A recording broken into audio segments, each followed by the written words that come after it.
that's table stakes. You shouldn't start a company unless you're doing something better. The next generation of unicorns are going to need to be market creators, not understanding why you're different. The absolute most friction. The idea of go-to-market, to me, means you're going to a market that already exists and you're trying to get your slice of the pie. The point is not asking for the sale, ask for them to join the audience. Do you think there's going to be one winner that takes it all, kind of like a Google, or do you think there's going to be many scattered AIs? Jared Robin built Rev Genius from scratch into one of B2B's most engaged communities and a 7-figure business, and now advises founders on how to create new markets and build audiences that win in the age of AI search. Jared, Yes. thank you very much for taking the time to do this podcast. Really appreciate it. So please tell us, what do you do and why does it matter? Yeah, so I co-founded a community called Rev Genius. We are now 60,000 go-to-market professionals. Why? And I also run a side project called Audience Stack. So why both matter? Building Rev Genius during COVID, people needed a space. You know, I didn't know I was going to be building a community. I just knew I didn't have a job. Okay. And initially I wanted to build my network out to try to get a job. And what ended up happening was I threw everybody in a LinkedIn chat, kind of selfishly in some ways, you know, to build that network out. I had 25 people in there. After the first 4 where I was like, hey, do you got any job openings or anything like that? I realized the people really liked each other and were talking about a lot of stuff and they needed that connection.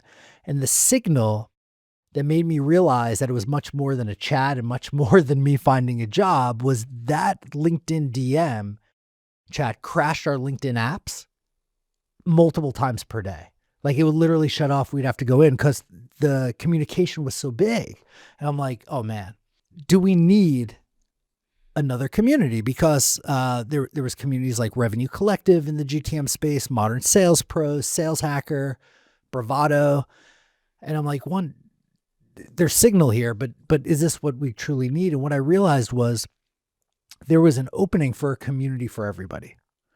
And at this time, we didn't really know the future of social. Clubhouse later came on and we're still figuring that out, right?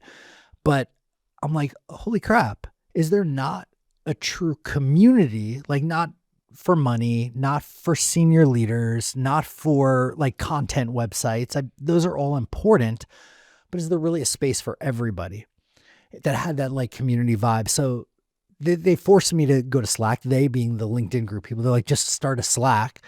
And from there, I started inviting people like a madman to see if like this held true. And 1,000, 2,000, 3,000 members a month, like 1,000 of which were from manually inviting.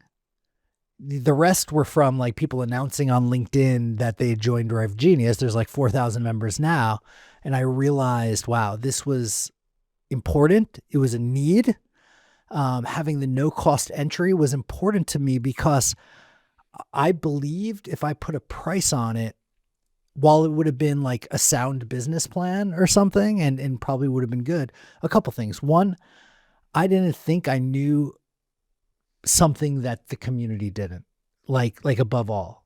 I was a head of sales. I was really good, but like, I didn't think there was this one thing I could teach everybody. So I really wanted to learn. And 2, I didn't know what this could come. Like I was acquiring this many members so fast. And I'm like, this could be something I don't even realize. So when you look at like social media networks, they all don't charge to join, like the major social media networks, right?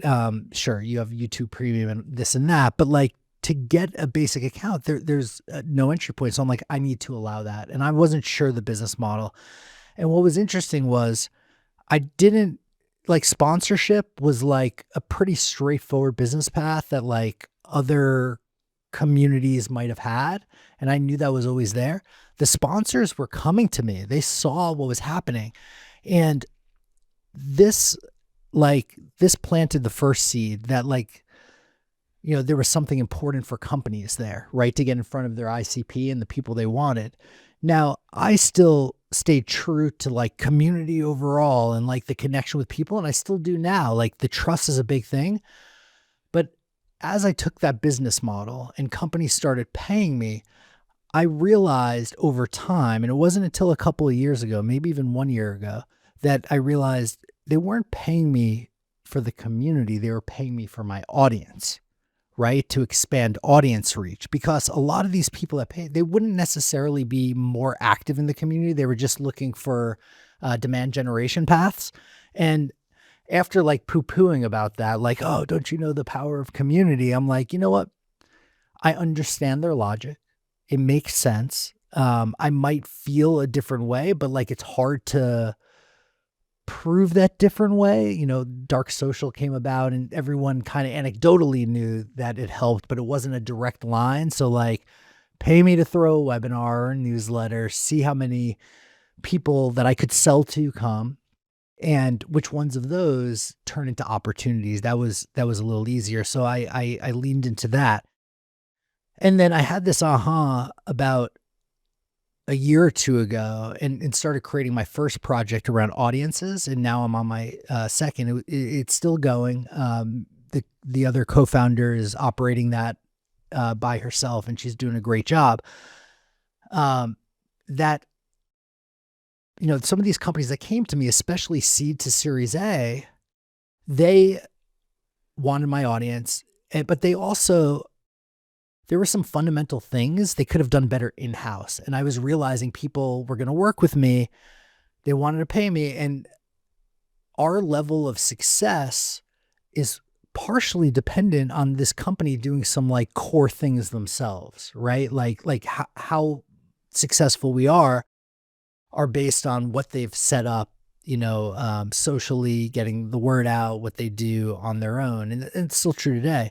So I realized I need to help them directly as well.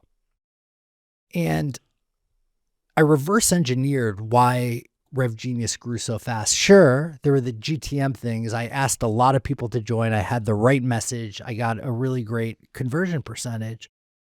But there was more than that. Like, why just join another community? And the unlock was because we were different. Because we positioned or created this we didn't formally create a new category, to be fair, at all. But like we created this differentiation and that was key. And people would say, what about this or that? And I'd say, well, this is this. And they say, cool, sign me up. Right. So with these founders, I noticed that they were competing for the same pie. They weren't necessarily creating something different. Hey, we have a new outreach company, right?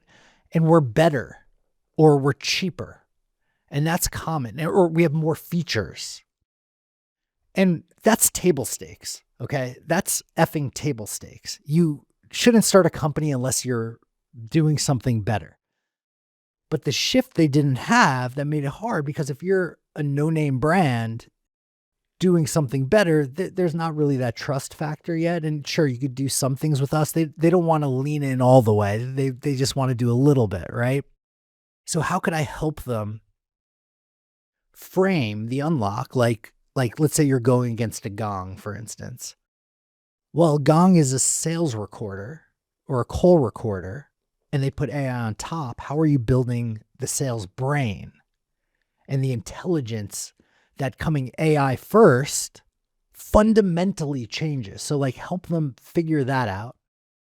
And then the second part is, how can you get a lot of people, a lot of people, like distribution of that across your ICP, across the personas that you're looking for, a VP at this type of company, get that message out. So that's what I've dived into. And that's something that Rev Genius is a community. I wanted to separate that. You know, we have a small team. We have a wonderful team, but wanted to build this separately to work with founders directly. And it's important because there's a lot of founders building things that could change the way people do business. And because they're not articulating it well, words matter, because they're not framing the problem with the current way well, And because they're not getting it in front of all of those people well, they're not doing it the way they want. Like they're doing outbound. They're doing content marketing without a system. They produce content. They get enough signal, right? Anecdotally, they hear, I saw that post on LinkedIn and I liked it. They're getting 1 or 2 leads, right? Maybe 3. And I'm not talking about the ones that are phenomenal at it, but even them, there's still a little meat on the bone, right? Like even them, there's a good amount of meat on the bone, in my opinion. And so they're not systematically doing that. And then also like earlier stage, their founder network has a cap. So what do I do after that? And the funny thing is, what do they do after that? Oh, then they go to outbound, which at best is difficult, right? At worst, it's broken to the point of like, it's not worth it. So like going back to my original story, we built the audience before we had revenue. So I know everybody looks at me as a community manager and I think I'm pretty good. What they need to see as well is I'm an audience builder. I got all of those people in before I didn't have a product. And, we're talking today because of that work, not because of you saying hi in the community. So, it was an unlock and I want to help more great founders.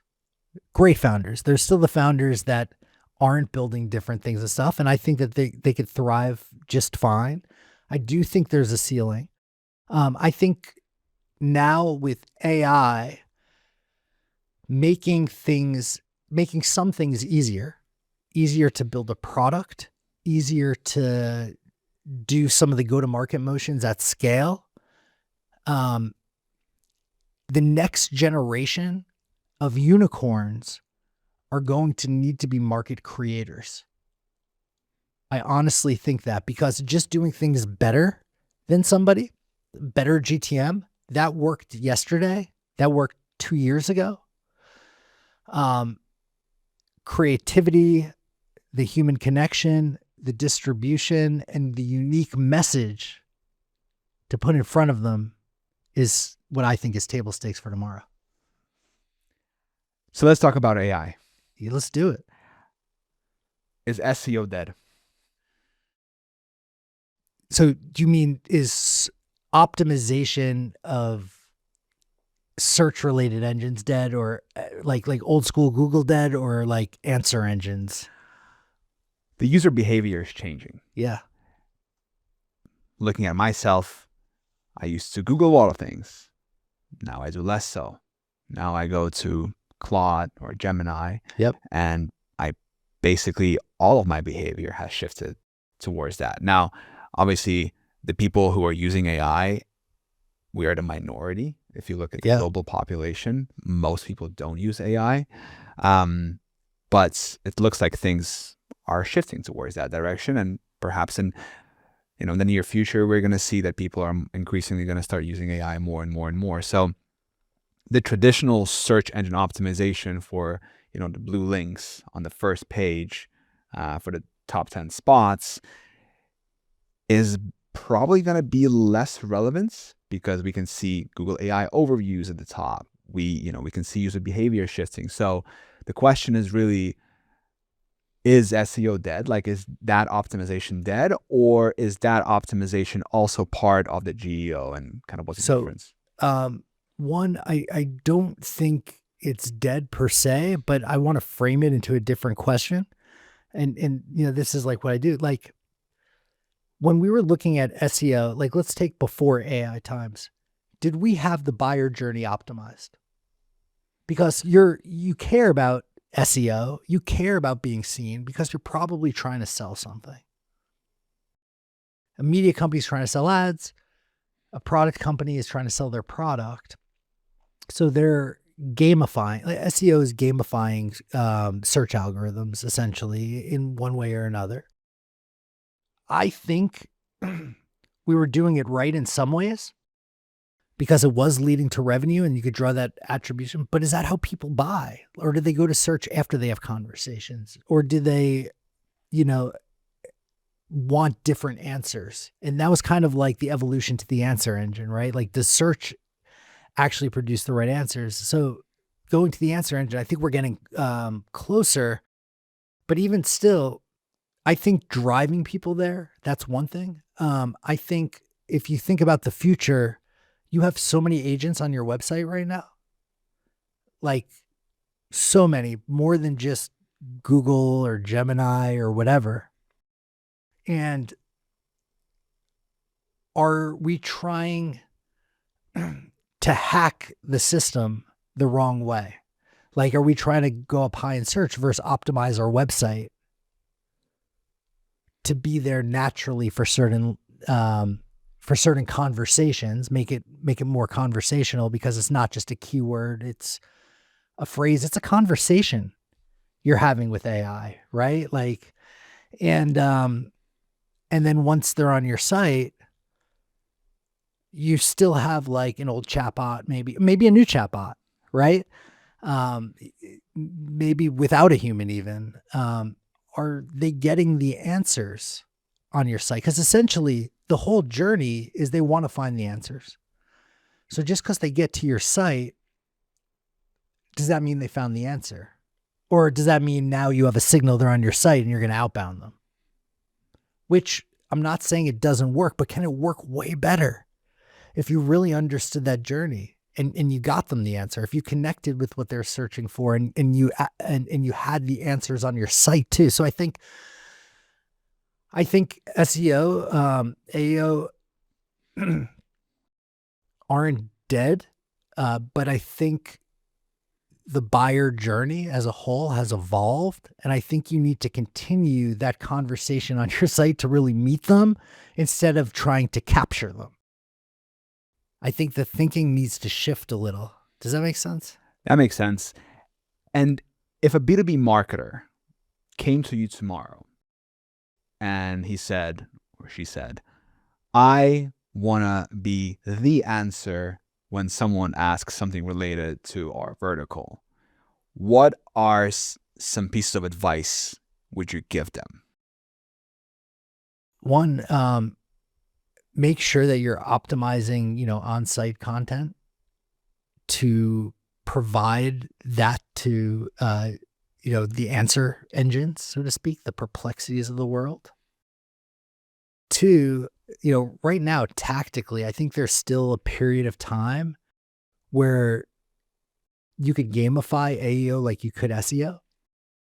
I advise a company that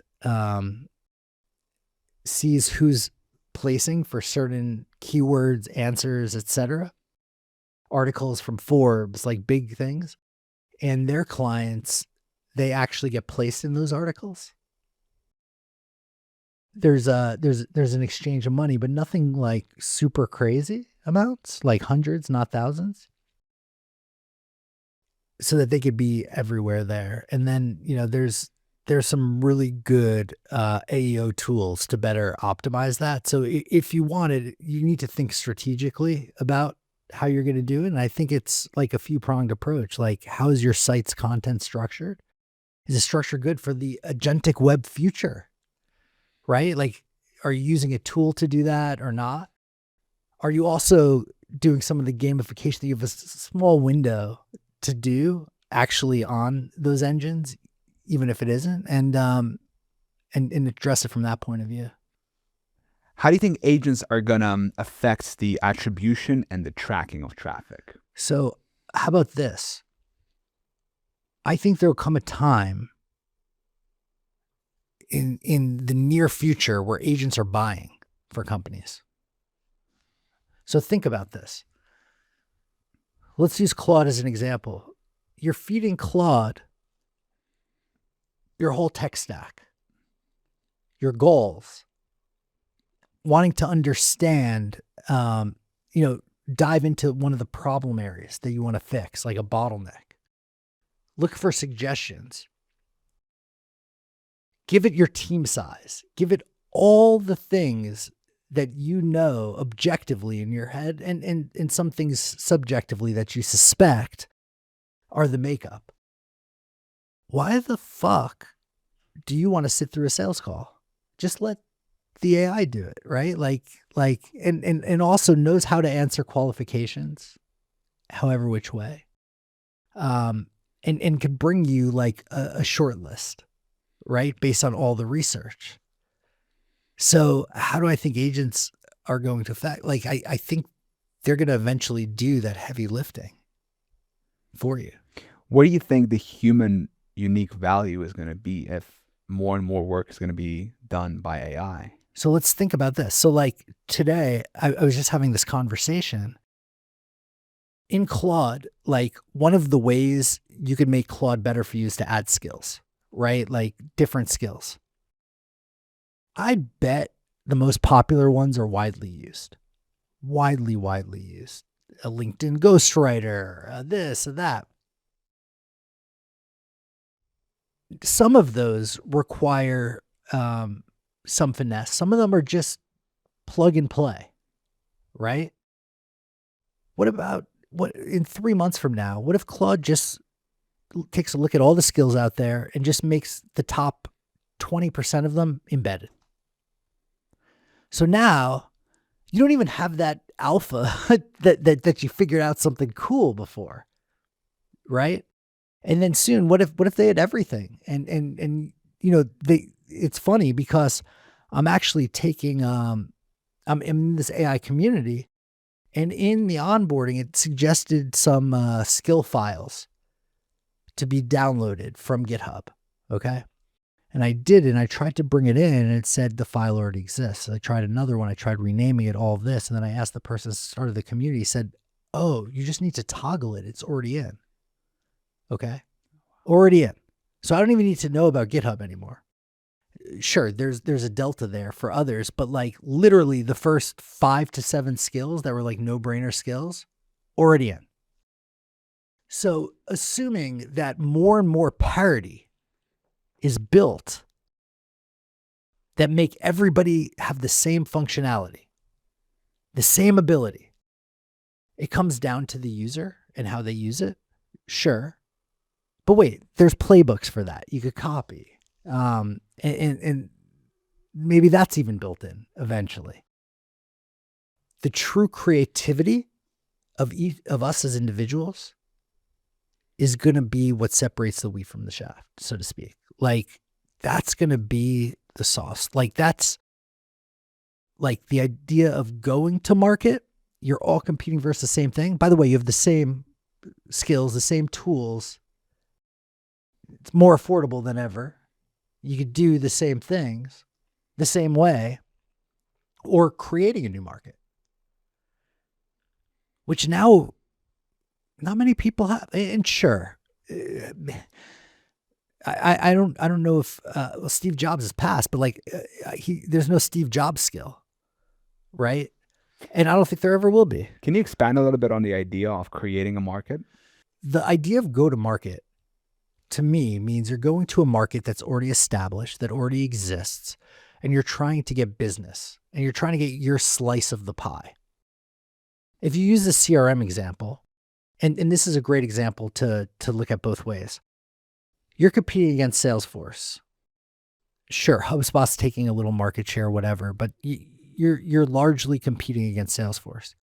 If you're launching a CRM company and expecting it to be bigger than Salesforce, calling it CRM, having it do what a CRM does, but you have a different point of view, it's better. Different branding, different name. You're younger. It's just, you're not going to be a non-trivial percentage of that, right? But now there's a lot of CRMs launching that are AI-based, right? You have your Adios, you have your Clarifies, you have Day AI. And if they continue to call themselves just regular CRM, they're going to be just fighting that better game. So creating a new market realizes that maybe something as simple as autonomous CRM, right? Like almond milk. Like if you're going to create another milk with almonds in it, like people are going to be like, I like my old milk. But you create this whole new market called almond milk, and now you're the biggest. Or if you're creating another hotel, but it's a hotel where you could stay at people's homes with, right? You're going to be competing against Hilton and everything. Or you could create, this new market of sharing homes, and you could be Airbnb and build a market bigger than hotels. Uber building a market bigger than black cars or taxis. If they looked at their market sizing as just the sizing of taxis, Uber, and black cars, they would have not been open to see or create a space for people who are doing things in Uber that they would never do in taxi and black car. Grocery shop, get deliveries. In LA, abandon their cars altogether sometimes because the price of an Uber per month is the same or less and there's less headache. So it's this idea of Netflix. Netflix didn't even compete against Blockbuster. They, in the beginning, even before they were streaming, they sent DVDs in the mail. Now, the second thing they did, Netflix in particular, was they changed the pricing. So instead of paying per DVD rental and having late fees, they charged per month. So there was a couple things that changed there. Pricing is one of those anchors. And that's why you see these AI companies now doing different pricing than SaaS as well, because they're trying to figure out what's different there. So traditional CRM bills $150 a month per license. Salesforce, let's say that's like one of their top plans. It's probably more by now. Their AI on the top. They tried to launch Agentforce. It's got mixed reviews. Your autonomous CRM category is now easy to get in. It charges per usage. And most AI has a flavor of that, right? Or outcomes. And it's AI at the bottom. So it allows you to do so much more and to create more of a brain with it instead of a database. So articulating that shift, actually having a product that like changes things is table stakes as well. Playing around with that pricing lever and then building like category and frankly also audience now and movement around that because you need that as well. So like that I think is the ultimate creativity. Wow, love that. You talk about movement-based growth. So what does that really mean? So movement-based growth or just like building a movement, what I realized was that's the outcome people want, but it's really hard to visualize what that is. It's like, yeah, I want to start a movement. How do I do it? Sounds cool. How do I do it? So like in simpler terms or a little more digestible terms, I should say, I'm calling this audience engineering. How do you start with, instead of like creating content that you think is for somebody, and even if it is, and starting with the content, how do you start with the audience? What problems are they having? Like interviewing people, like understanding like what's going on that you solve. Okay, that's the key, because otherwise you're just creating movements for fun, which I'm a big fan of, but they take time. And what problem are they solving? Salesforce famously said no more software. Remember that? Mm. And they were shouting that, and other people started following. And the problem with on-prem at the time was it was heavy, it was clunky, it was expensive. They needed a whole like storage center in another state for the backup. If it rains or lightnings, we got to be on watch. That was tough. So they created cloud. So building a movement requires, a problem to exist with a group of people that you serve, that your product solves. First and foremost, if there is no problem, if everybody's happy with data quality, that's going to be a little harder, quite a bit harder, right? Like everyone's happy with Uber. We don't need another Uber. That's true. Waymo is testing the idea of not having actual drivers. If that works or not, that's something, right? But like evangelizing against the villain And if you think of like all the non-business movements that are happening, you have a leader, maybe the founder of it, maybe like a small group. They're yelling no more or do this or whatever. And you have people that are following. But like the key mechanism in audience engagement or engineering rather is making sure that you get it in front of the right audience now, which is becoming harder and harder. How do you identify a problem worth solving? So that's what you should be thinking when you're starting your company at the beginning. If you've already built a product and then that's the first time you think about it, that's a little tougher. But how do you identify it? The easiest way or the most normal way is a problem that you've experienced and like nobody's doing anything about it.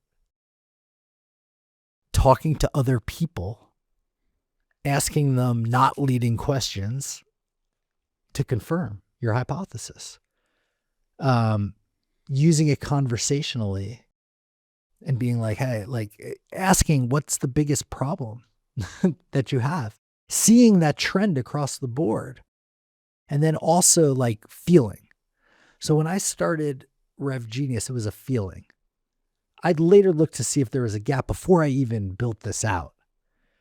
But I saw that signal around what I was building at a low cost. And then it became worth it quite a bit and many times over to solve it. It was something I identified with as well. What is your go-to AI model? Right now, Claude. Why? I think it's built better for B2B. And I think that they keep building directionally in a way that makes things easier. Like notice if you look on social, do you remember before Claude Code how many N8N posts there were? How many N8N posts are there now? Not significantly less. Like I don't see any anymore. They're like vertically building like everything you need. Also, the same thing with like clay is still very needed, but you don't need it for like some of those things. So I just know they're building in the right direction. And, in the beginning, we probably all signed up for ChatGPT first, just from a timing thing. We probably all created some sort of content with that. We probably all didn't operationalize it fully as well. Gemini, we had a different purpose. So we were picking them in the beginning based on what felt the most real, like content-wise, in the most part.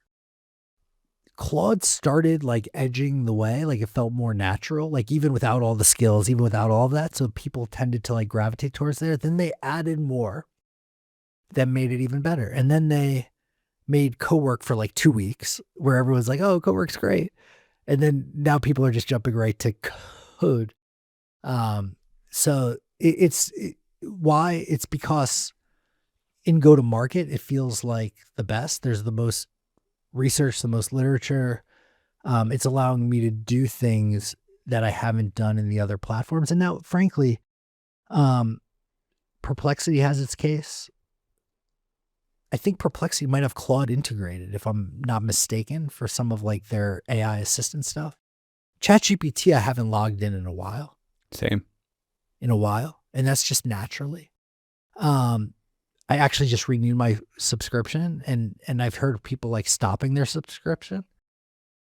Funny thing, I logged into ChatGPT a few weeks back just because I was tired of Gemini. And then I tried sending something and it gave me the most weird response ever. It was like almost felt like it was one word per line. Yeah. It was like, like super scattered, super short sentences. And it just telling me how great I am and all these things. And I'm like, oh no, this is not what I was asking for. It always tells you what you want. And then now, like, we know how to prompt Claude, like, hey, ask clarifying questions and all this. And it doesn't just like run amok and give you something that you could use. Gemini, I'm going to be playing around more with like gems and stuff, although admittedly not a lot. Google or Notebook LM for news related content feels really good, but I want to give Perplexity a spin. Like, and somebody showed me a new a new browser, like a new search browser that like better showed politically like what the articles were. And I asked, is there AI and connectivity to other systems here? And he said no. And I said, this feels like a nice to have. I personally really like that. But from a business standpoint, I know Perplexity is going to like tie in like a beast, right? Like with some things. And I switched to the Comet browser, right? I have just a $20 plan a month. I don't know if I need it or not. I just want to make sure I'm not restricted. And I went from Google Chrome to Comet. The only thing I don't like about it is sometimes when I'm reading the news, sometimes I like to put my favorite sports teams in, just like the search browser, and like see all the articles from that day. And it doesn't do that. It tells you like, it summarizes everything and you kind of have to dig in. That's the only thing I don't like about it. Everything else is just great. So I think Claude and then Perplexity from a search perspective, I've just like, I haven't even dived in as much as I should. I just use it for fun browsing. How have you integrated AI into Rev Genius? So not as much as we probably should, to be fair. We have workflows and automations integrated. We've tried putting AI bots in to like help with answers and stuff. I don't necessarily think they were mature enough at the time. And I think with Rev Genius from a community standpoint, from a Slack standpoint, I think the benefit of AI would be for members to either pull data in from other databases or from Rev Genius for answers. I think making it like an answer engine, maybe making it like helping with engagement. But I think with the community in general, you need to build human processes in. And first and foremost, I haven't dived in enough, like bringing it to automation. I suspect, well, so again, we do automation, but I haven't dived enough into the AI aspect part of it. Automation all day long. You join Rev Genius, you're going to get a canned message from me. And we'll do more of that, but like AI more for searching other or being connected with members, I think is probably like the best use cases. But like we have first priorities to get through. And that's a key thing. So many people, and we almost fell trapped to this too, want to build something Just before doing something. And that's a hard way to build. And then also, I've just started learning systems thinking a bit more. Sales background doesn't come naturally to sales. Probably doesn't come naturally to marketers either, to be honest. Operations people, they take like, this is their lives.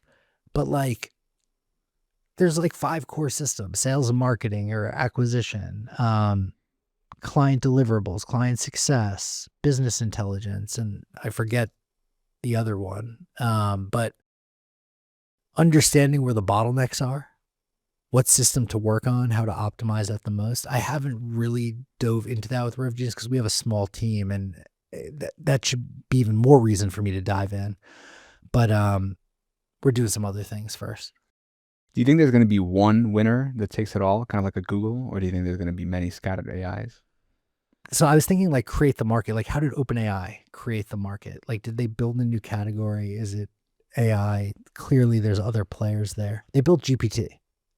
That was their category. Claude built MCP. Just these acronyms, right? So like if OpenAI wanted to connect with other systems, it's going to be through an MCP because that language is out there. So which one of those win? Well, they're both going to win. But is there going to be one player? You're starting to see like a break now where OpenAI is going towards more media stuff, launch Sora, they're going to bring paid ads. You have Claude, on the other hand, that's making ads against the paid ads. They're genius, right? I want to talk about that so much. I think that they're awesome. They're effing awesome. So is there going to be one winner? There might be one winner per use case, and I think they're kind of separating use cases. So what's your take on ads coming to AI? I think if you're using it for business reasons, it's kind of shitty. And if you're using it for personal, it could be expected. Because that's like, we have ads on Google search. And then the question is like, how is the algorithm going to be affected? Like, you're no longer an answer engine, right? How about that? Like, if you have just ads, are there answers after the ads? Isn't that fundamentally snapping into the old way of doing it? It also probably depends. I had a different conversation about with Mustafa from No Good IO and Goody AI. He talked about that there's different ways of doing ads. So there's the CPM model, and there's the rev share model, for example, affiliate model. So I asked him the same question, and he said that he is not necessarily like against AI, like ads in AI, but he said it just depends on how well, it can be executed. But it does feel like intrusive because you're establishing almost like a relationship with that, your model, and then kind of like an avatar thing. And then, over a sudden, oh, those entropic ads were so funny. What was one of them? Like, I'm looking for a prom dress. Oh, have you checked out Maureen's Flowers or something, right? Like, or I'm trying to, what was it? Hey, how do I improve my communication? How do I improve my communication with my mom? Yeah, you need to do this and this and this. Or you can go and join Golden something and find other older women as well. So I will say this, where the lion's share of your money comes from, your focus goes into appeasing. So if your lion's share of money comes from the user, your focus is going to go towards the user. If your lion's share of the money goes towards the advertiser, guess what? They're going to be in front of everybody. And then you have to walk the gentle balance of not churning people. I think I'm not opposed to it. I just think this was a safe space. And also, more importantly, I think it negates the shift that we've been having towards like a new way of doing things. So even if it is affiliate, but everybody on the front page is an affiliate. They need to make money somehow. They're burning through a lot of cash. What is Claude doing right then? Are they burning through cash the same way? I don't know. I'm not sure. I think they're trying to build the future of media, and I think it has to be different. I don't know what that looks like. I'm not 100% sure they do. They're figuring it out. I don't think, everybody's figuring it out as we're, going along with this. But it'd be interesting to see how it all plays out and figure out like them seeing how they, because, there's a lot of search engines back in the day, but then Google took the lion's share. This is a monopoly essentially, right? 90%. So how is that going to look like as well? Maybe one company figures out a better monetization thing that doesn't feel intrusive, and then everybody, and this is just frankly a better model, and all the users flock there. But do you think if OpenAI goes in this route, and all indicators are that they are, do you think that now they're competing with Google more directly? I mean, I think so, but I think it becomes even more obvious, right? Yeah. And I'm talking like old Google. I'm not talking like where Google's going in Gemini, because I don't know how that's going to morph. Yeah. Oh, like, I also wanted to ask you, like, you said you wouldn't bet against Google, right? Yeah. Because they're a behemoth. But then sometimes the giant falls. So that's the fun part, right? Yeah. Like, oh man, like, could you see a long-term prognosis of Salesforce falling? And not because they're not doing the right thing, just because the incumbents building something that's more needed. And those companies now are like, we work with just seed or Series A. So like Salesforce is like, great, I work with enterprise and mid-market. HubSpot's like, I work with structured small businesses and mid-market and a little bit enterprise. When the smaller companies start working with enterprise and being able to handle their data at a better level, that's going to be tricky. I remember I was reading or listening to Warren Buffett, and he said that something like less than 10% of companies that were on the S&P 500 in the beginning of the 20th century are now the same companies that are in the S&P 500 now. Yep. So even though it might look like Google might never get out of business, you never know what can happen in 20, 30 years. Things can change drastically. I will say this. Google is disrupting themselves with Gemini and like the way everything's laid out. And I think that if they didn't, I would say there's a clear path to that. But because they are, and because they're actually like a viable competitor, like arguably top 3, right? With Gemini, you could say, like, I prefer the whole Google Docs ecosystem versus Notion or like anything else out there. 100% Okay. agreed. I'm even using e-signature through there and stuff. If you have this whole thing and you're on par with the others, like there's with the search and all of this, there's a world where Google just integrates everything really well. Like for Google to go out of business, that would be a collapse in so many directions for the way you operate every day. 100%. And there's nothing ready to pick it up. It's not Notion. No, it's not Outlook. There's a better chance of Outlook going out of business than Google, right? Not Outlook because it's Microsoft, but you get the drift. So I think those that like continuously disrupt themselves, and Salesforce just tried to disrupt themselves with Agentforce, so to speak, right? It didn't take as well as they thought. That I would watch out for. The people that are disrupting themselves, Google being the prime example, I think they're a lot smarter than people. And I think like you saw that when they were behind, and then all of a sudden out of nowhere, they're like neck and neck. As soon as they figure out how to tap in the whole and they already are, right? Like they are pretty good. You could write better on docs. You could analyze stuff. It's even maps. There's a little Gemini icon you can click and it can talk to you. It's still early stages, I think, but they're integrating it everywhere. But don't you feel like Gemini is a bit too like sanitized?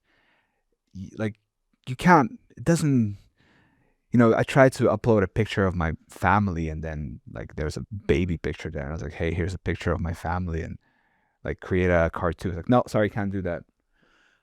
So I don't know if it was Gemini or Notebook LM. I tried to like create something and it created something I didn't want. And then I couldn't prompt it to edit it. And I was like, what? I have to keep guessing the first time every time? I am out. I was just trying to create like a framework and put way too much stuff on it. Fine. The first time, then it's up to me to like fine tune it. And it made me create a new document every time. It might've been in Notebook LM. Insane. So I don't know if so some are better than others with the output for sure. And that, that gives room for like these point solutions like Napkin or something. I don't know if you know Napkin. Napkin is just for like frameworks. Okay. So like you could drop a document you're about to print, like a newsletter, for instance, and like this section you ask to make into a framework, and it like has a few dozen like options, and you can put it on brand and stuff and all of that. That's way easier than have you. Claude though, I must give it credit, just designed my new website for me. Wow. Fully. How? Created the HTML for everything, and I opened it up, and I'm like, I went to my Webflow designer. I'm like, can you implement this? And you and I both know I probably could have just pushed that HTML. Yeah. I still don't believe it fully, hence why I'm bringing somebody else in. But like, and yes, there was some slight edits needed. Slight, like the top hero words needed to be shrunk in font, and I just didn't want to prompt it that way because I knew you could just do it in Webflow. And then like they were crashing on the top menu, but outside of that, outside of like some font changes, killer.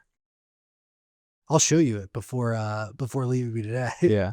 I vibe coded my B2B website. I vibe coded my personal brand website as well. First, I was using Lovable. I still use Lovable. I still pay for it. Now I also started using Base 44. It's a company that was acquired by Wix in Israel. Yep. And That founder's a great story, right? He was with Explorium before. He was one of the co-founders there. Shlomo, right? And I know the Explorium people. They're awesome. He went there. What was it? 6-person? How much $1 million? I think it was like 12 months, 65 million he sold to Wix or something like that. Genius. Crazy. So Base 44 using to vibe code sites? Yeah, it's amazing. So I am now trying out more lead gen like funnels, basically, combining organic and paid, just playing around. And, you know, my limitation in my entrepreneurial journey was always the code. Like, Totally. I can do the media, I can talk to a camera, you know, I'm fine with all this, but the code, I never learned that. So I never liked the drag and drop stuff. You know, It's never as easy as they make it look, right? You have to hire somebody if you want to get it your way. Yeah. So I never really liked that. And then I never really liked the whole ClickFunnels thing and all. This just felt very rigid, right? Yeah. And then this thing comes along, right? And I remember the first time I saw it on LinkedIn, it was like something like Lovable is growing like so fast. And I'm like, what is this thing? And I go and there's a little chat box, right? So then I enter my prompt. I'm like, build me a landing page for this and this and this. And then it spits out the most beautiful thing that I would never in a million years be able to build with anything. And I'm like, okay, well, this changes everything. And then I'm like, well, what can I do? And then I'm like, all right, I'm going to rebuild my website. All right, I'm going to build this funnel with lead capture and affiliate links and sub IDs and unique, and it's just like. And it's bringing the content in, or like, are you bringing content or conversation from Claude in to be put in there, or what? Yeah. I'm like combining like different AIs, right? So I have like Claude open, I have, you know, Base 44 Lovable open, and I'm asking one to create me the prompt. I'm using that, you know, to have a polished prompt in the water thing. And for content, I primarily do video. Like the funnels I'm building now, I'm a big believer in like video and guiding people through the funnel step by step. So the funnel that we're running now, and every step, the idea is I'm not gonna give away the whole idea that we're doing, but it's basically like every step it's a pretty long funnel. It's over 10 steps, right? Okay. And every funnel has its own thing. And on the second part of the funnel, the bottom of the funnel, for every step we have a video. So we're guiding people and telling them, okay, this is what, you know, you need to do now. This is what you need to do now. And we're seeing pretty good conversion. So we're seeing about a 3% conversion from click to what we need. But I would never be able to do this in a million years if not for vibe coding. So I felt like I feel basically like I've been kind of, my hands were tied behind my back, and now finally I'm like this. I'm like, oh my God, I can finally do these things. You know, like Sure. I can find a funnel and I can just copy the link, say, hey, I want some, or I can do like a full screen capture as well. Like I have the app on my Mac, and then I can just paste it in, say the colors, whatever I need, the elements, all the features, and then it just spits out. So to me, that whole vibe coding building thing is amazing. And I've gotten really fast with the DNS connecting domains and all of this, and then just having it live is incredible. That's cool. What was cool about spitting out a Claude, and this is the only thing Claude visually spit out that I would actually use in my life, I'm shocked, was like I had just uploaded like my grounding docs, like brand, company, ICP, and niche. And after that, like it's also privy to my conversations, and then had it work through fine tuning my SOW for like engagements. And I'm like, it has enough information. And it has my tone and all this. I said, can you mock up a website? Just because I was there, right? And I'll show it. It mocked up something that I wouldn't have done myself. And it's something that it follows. I've seen the structure before. It wasn't what I would necessarily pick on my own, but it's really thoughtful. And then I'm like, okay, do my pitch deck. And it did that, threw it in Canva.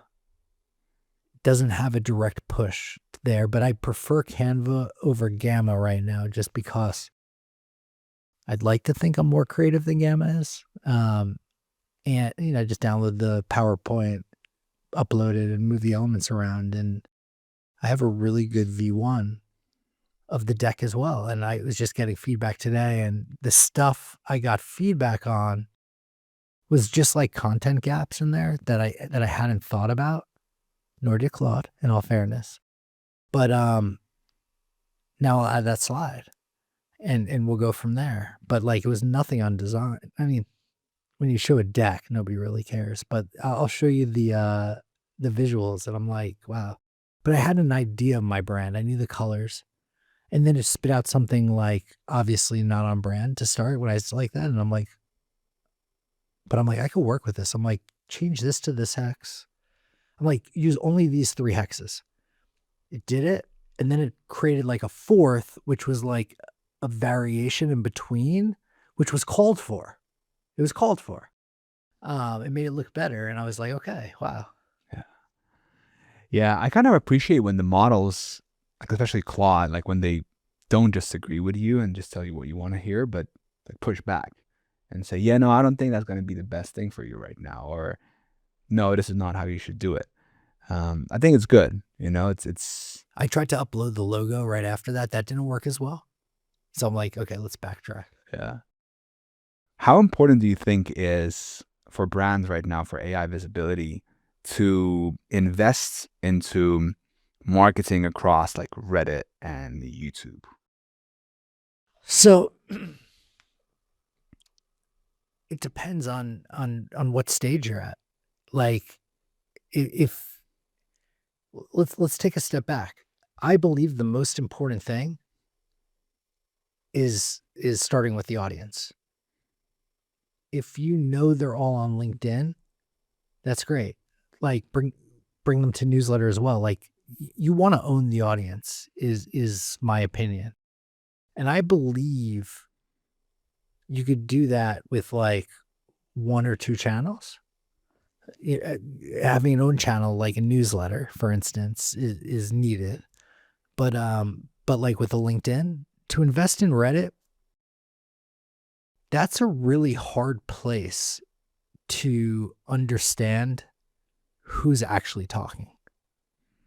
There's literally not their name. There's not a connection. That said, people have had wild success on Reddit. So I don't want to close that door. I'm thinking from like an earlier stage, unless your users are like living there, I don't know if it's the first place. If someone came to you right now and they're like, I have this idea, please help me with the GDM, the go-to-market strategy. What's the step-by-step? Today, somebody came to me with this idea and said, can you help me with outbound? Okay. They said, I need help with GTM. I said, let's hop on. They said, let's do outbound. I said, why outbound? I think that's what I need to do. I said, they had 4 or 5 clients. Each of the clients were paying them $50,000. So like they're at 250,000 ARR, which is pretty darn good for 5 clients. So there's some signal there, including like big unicorn brands in the telecom space and other spaces. And what I did was I said, okay, help me understand what you're building and why it's different than the current way. So the first thing I ask is, why is it different? If the founder starts saying why it's better or why it's cheaper, I give them a second try. If they're still going down that route, I tell them there's plenty of GTM agencies that could help you. That's not where I'm good at, right? If you want to do the same thing as everybody, I'm not going to be better than them. At best, I'm the same. Like that, and I'm not liking it. And the reason why is because it's the absolute most friction. The absolute most friction. Outbound, not understanding why you're different, the most friction. So today on the call, I said, like, are you open? Like, how I think about things is like an audience-led approach. Are you open to that? Like, it also, like, working together. I'm like, I'll give you all this advice, but like, you're a little early for me. I do like that you have 4 $50,000 clients versus 4 $5,000 clients. That's vastly different. And he pulled up, and the conversation went in a really cool way. He pulled up a diagram talking about like the current space and the new space. And we spent some time. I'm like, he's talking about the new way, essentially AI CPQ systems, like whatever that acronym is, price quote, cash price quote or whatever. And he was saying that he adds billing. Cool. CPQ-B. Other people are doing that, right? And he's saying that he does AI for usage and stuff. And I named somebody, like, because he started the conversation saying, and this is what I'm doing with people. Like, I'm trying to get to what you actually do. I need to understand this like a 7-year-old. He's like, we help monetize agents. I'm like, oh, like a marketplace? Like, who's selling, who's buying? Like, help me understand. He's like, no. Companies that sell agents.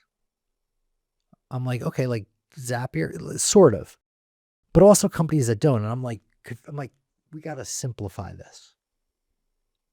And he's working with like an, major telecom player. I'm like, they don't sell agents. Maybe they do, but like they sell phones. They sell wireless services. Still not comprehending. So I want to understand, because if I can't understand, and I might be the dumbest person there, but if I can't understand, I don't think it's going to be easily explainable. And then I want to understand what's different. So we spoke about it. I named his number one competitor. I didn't even know. I'm like, oh, so you're like this person. He's like, oh, that's my number one competitor. I'm like, okay, I'm starting to get it. Why are you different than them? And they just raised like a big seed or Series A, relatively recent. And he's like, they handle this AI only, but they don't handle the old way. A lot of people handle the old way and not the new way. We handle both, but not just both, but like companies that could do both as well. So like a company that might have a traditional subscription as well as a usage-based, maybe that's like an N8N or something, or a Zapier. And so now we're getting somewhere. And I'm like, cool. So like fine-tuning what you actually fucking do and why it's actually different is like the first thing. 2, if you have 4 clients and starting this call, you didn't know what you did, how is passing this to any outbound agency like going to be your best first step? I'm like, use your founder network, man. Like you're too early. Like, use your founder network. And he's like, okay, I'm going to open that up when my product gets better. I'm like, you haven't even opened that up yet? And you're asking me what to do? Like, okay, get your product better, open that up, and then call me. Then we could discuss. So like, those are some like first things. And then what we're going to talk about is like the idea of audience first. I just gave you the example of me building Rev Genius before even having that. I think when you go to the next round of funding, people are going to ask for your revenue numbers, but they're also going to want to see some signal that this is like way bigger than this. These are my revenue numbers. Built an 80,000 person audience. We haven't activated them to hit those revenue numbers yet. We're in the process. That's a hell of a lot more exciting than these are my revenue numbers. I got it from outbound.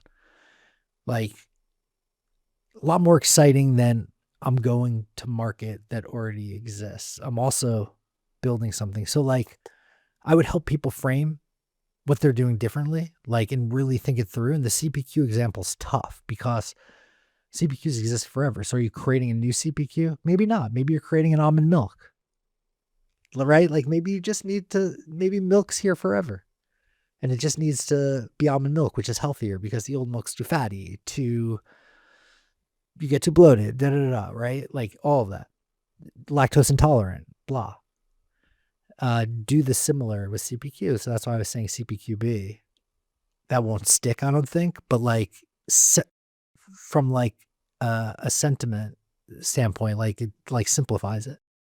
CPQB AI, that's not catchy at all. But like, how could we create something that engulfs that and then exhaust your current network first and foremost? Don't think outbound because that's what everyone's telling you. Again, your Claude will tell you to do outbound. Like, what's your creativity? Like, what do you know to be true? I know I need to get in front of people that could buy my product. Cool. Is there a better way, an easier way? Think first principles. I'd tell them to think first principles. I would tell them to build audience, even if that meant not strategically posting on LinkedIn about the problem. And because you will get some of that like small signal from that, which is better than nothing, and it's worth your time. And get some business. What are some of the ways of building an audience? Because you're so big on the audience. So what are some of your favorite ways? You have to reach out to people cold at some point that could use your product. And I'm not saying in like a sales way. Like, how do you get people cold into your newsletter ecosystem or something? First and foremost, without trying to sell them something. You could do that way easier than reach out cold and get them into meeting with you. So then what do you have to put in front of them there? All of a sudden, that's an unlock, right? I was getting people cold into my my community. Now, down funnel, I might have had something to sell to them. So like that generalness, and then there's like some crafty things there, but like, think about that. If you're sending an outbound cold email or you're reaching out to somebody cold and you're trying to get money versus trying to give value. And when I say give value, I don't mean like come to my webinar. Even that is better than cold email, right? Like even that's better than cold email, to be fair. But you're trying to give them something, probably content-based. You're going to have a higher conversion rate when you're not asking for a meeting to do business.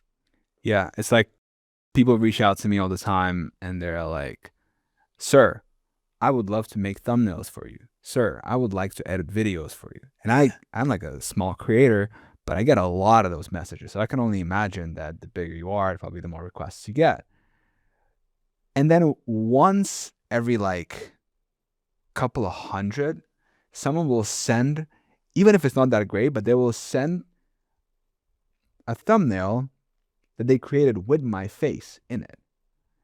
So they're providing, hey, I remade this thumbnail for you, or hey, I edited this little snippet for you at no cost. So they're coming in with value first. They're showing, hey, I did this for you, no expectations. If you like it, just let me know. And I always tell the people, like sometimes I'll just for fun, like I'll reply, like I'm like, dude, if you want to improve your outbound, just make thumbnails for people. Like it's not hard. Like it doesn't have to be perfect. It doesn't have to be polished, but just make at least somewhat of a thumbnail with their face or with their brand and just reach out with this so that if they do click, it's a bit more work. I'll give you an example.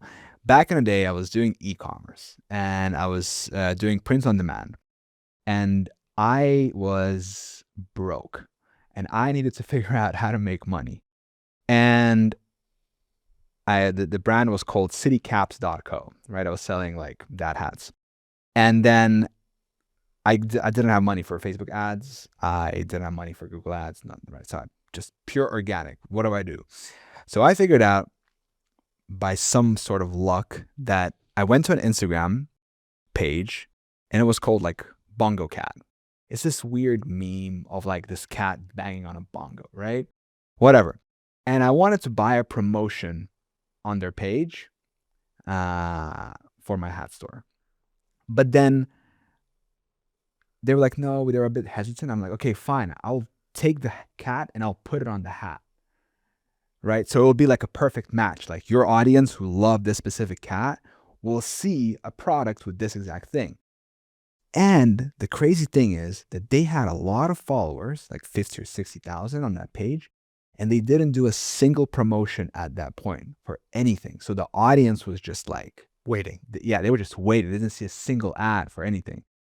And I remember because I was struggling, I didn't have any success. And then when the owner of that page saw that product that I sent them, I sent like a mock-up. They're like, oh, this is great. I'm going to post it right away. And then they put the link to my store in their bio page. And I kid you not, right? I was driving back and I was struggling to get sales in Shopify. And then I'm driving and I hear like ka-ching sound, right? And I'm like, oh my God. And I check and it's a sale for that hat. And then like 5 minutes later, another one and another one and another one. And I'm like, wow. So it just showed me the power. And then what I did, first I exhausted all the Bongo Cat pages. And then what I did was I figured out, okay, how can I implement this with other similar Bongo Cats? So maybe there's a lion cat or whatever it is, right? And I went and I found independent artists on Instagram. And by independent, I mean that they're just like digital artists who make art and they post it and they love what they do and people follow their stuff and they might have some kind of monetization, but I think it was like COVID times, right? But a lot of them didn't know about print on demand. A lot of them didn't know about that they can just throw up their store easily. And I was like, and the way I was reaching, so I'm leading up to how I was reaching out to them. So the way I was reaching out to them, I wasn't just sending them a message and saying, hey, let's make a product together. I put work in because I went through their page. I found a design, like a through line, like a design that runs through their brand. I found a design, screenshotted it, put it into Photoshop. I drew over it with the colors, right? And then I took that design, put it into Printful or Printify to make a mock-up, downloaded it, and then I had a template and I would reach out and I would attach it. My reply rate was high. Worth the time. Yeah, I was high. I was like, oh my, and every time, and this is another thing I learned about human psychology. If you show people a product with their art that they're creating, they're going to love it every time, It's like if you say a person's name like Jared, right? That sounds sweet to you. Same if someone says my name, George, like it's sweet. And same thing with that.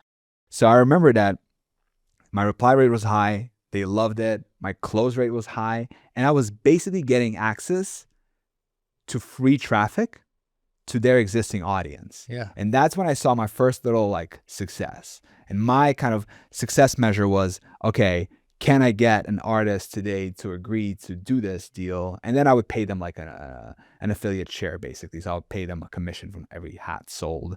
And it was a lot of work. It was a grind, but it worked. Yeah. So like building audience, you get it. Like there's a little bit of creativity. The point is not asking for the sale, ask for them to join the audience. Yeah. If you think about it like that with whatever you have, and some people do, but by and large, people in go-to-market ask for the sale. Jared, I think this was an amazing podcast. Thank you so much for taking the time for doing it. And I hope that we can sit down again sometime soon and do another one of these. I'm all for it. When are you back in New York? Hopefully we're going to move here. This is the best city because you get the US access or whatever, you get the tech access, but you also get the creativity and the media. Yeah. And I think you get that in SF. Proximity is power. You got to be in the game. Thank you very much, man. Thank you for your time.